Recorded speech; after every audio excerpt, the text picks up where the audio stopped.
Добър ден, драги гости, скъпи колеги, приятели!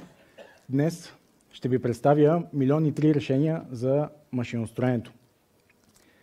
Благодаря ви за вашето внимание, за вашето отделено време, че сте тук. Казвам се Калоян Георгиев и отговарям за нашите ключови клиенти в машиностроенето, както вече и Гери спомена.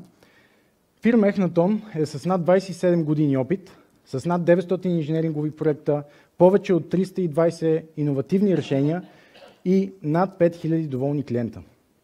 Ние разполагаме с повече от 1 милион компонента за автоматизация, част от които са инвертори и сервосистеми, програмируеми контролери, HMI терминали, 2D и 3D камери за машинно зрение, безопасност на машини, комуникация и интерфейси, електроапаратура, сигнализация, роботи и периферия, както и системи за закрепване, захващане и вакуум.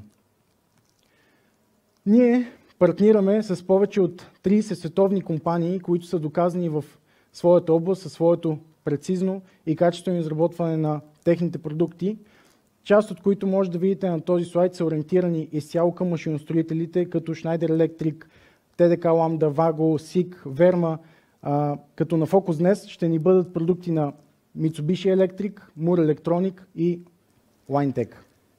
Днес искам да ви представя новото решение за малките машини. Премиерата на Mitsubishi и новия им контролер FX5S, което е перфектното решение за малките машини.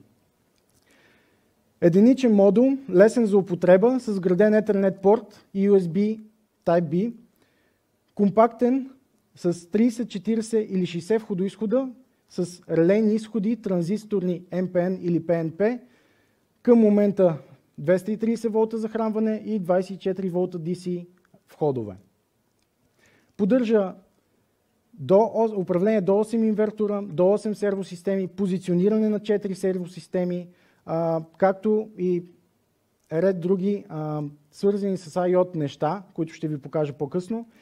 И разширителните модули. Разширителните модули могат да бъдат до 6, 4 от тях аналогови и 2 комуникационни. Комуникационните предлагат възможност за комуникация по RS-232C или RS-485. Аналоговите модули биват аналогови входове, аналогови изходи, комбинирани 2 на 2 или пък директни модули за четене на температура, на температурни сензори. Разширителните платки могат да бъдат една комуникационна платка, която е с поддържаща отново RS-485 или 232C, както и платка за SD карта памет, която ни открива възможността за IoT. Какви възможности за IoT имаме? Запис на данни.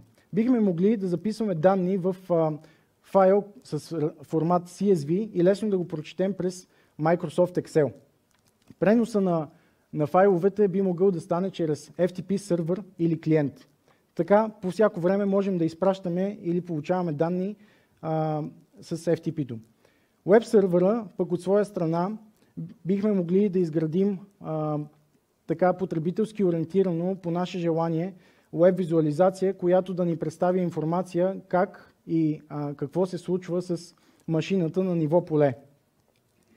Безпроблемно отстраняване на грешки за инженерите, анализ на потока от данни. При възникване на някаква грешка в програмата, ние можем лесно и отчетливо да видим графично къде точно е проблема. Наблюдение в реално време. Бихме могли с графично ориентирано отново да видим кога, къде са се променяли стойностите на цифровите входове или изходи, така че да преценим къде и кога какво се е случило. Запис на данни в момент на грешка. Отново, само чрез параметризация, без нужда от допълнителна програма, ние можем да окажем на PLC-то да запамети абсолютно всички данни в момент на някаква колизия. Предимствата са до 60 входоизходни точки, контрол за позициониране на 4 оси, веб сервер, множество функции, свързани с IoT, свързани с серво или инвертор до 8 броя чрез CC-Link и EFI от Basic, опростена комуникация между процесорите в случай, че имаме повече PLC-та в мрежата, лесно управление на двигатели с обратна връзка от енкодер, тъй като имаме вградени 8 бързи входа и вградени Ethernet и USB портове със съвместимост с GX Works 3. Благодаря ви за вашето внимание. Радвам се, че днес бяхме тук. Ще се радвам да ни посетите на нашия щанд, зала 2, А5, за да си поговорим повече и да направим контакти и да се запознаем. Благодаря ви за вниманието отново.